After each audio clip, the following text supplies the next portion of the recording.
बिस्मिल्लाहिर्रहमानिर्रहीम। अस्सलाम वालेकुम नाज़रीन, पीसीबी की तरफ से पाकिस्तानी क्रिकेटर खिलाड़ियों को जो सेंट्रल कॉन्ट्रैक्ट मिला है उनके मुआवज़ों की तफसीलात सामने आ गई हैं।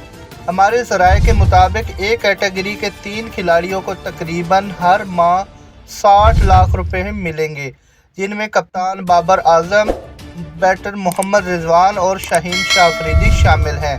जबकि बी कैटेगरी के खिलाड़ियों को 41 लाख रुपया माहाना मिलेंगे। इस कैटेगरी में फ़खर जमान, हारिस रऊफ, इमामुल हक, मोहम्मद नवाज, नसीम शाह और शादाब खान शामिल हैं। जबकि सी कैटेगरी में शामिल खिलाड़ियों को 17.5 लाख रुपया माहाना मिलेंगे। इस कैटेगरी में इमाद वसीम और अब्दुल्ला शफीक शामिल हैं।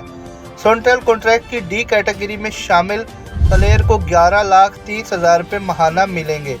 इस दर्जे में फ़हीम अशरफ, हसन अली, इफ्तिखार अहमद, एहसानुल्लाह, मोहम्मद हारिस, मोहम्मद वसीम जूनियर, साइम अयूब, सलमान अली आगा, सरफराज अहमद, सऊद शकील शामिल हैं। जबकि डी कैटेगरी में शाहनवाज, दानिश, शान मसूद, उसामा मीर और जमान खान को भी शामिल किया गया है।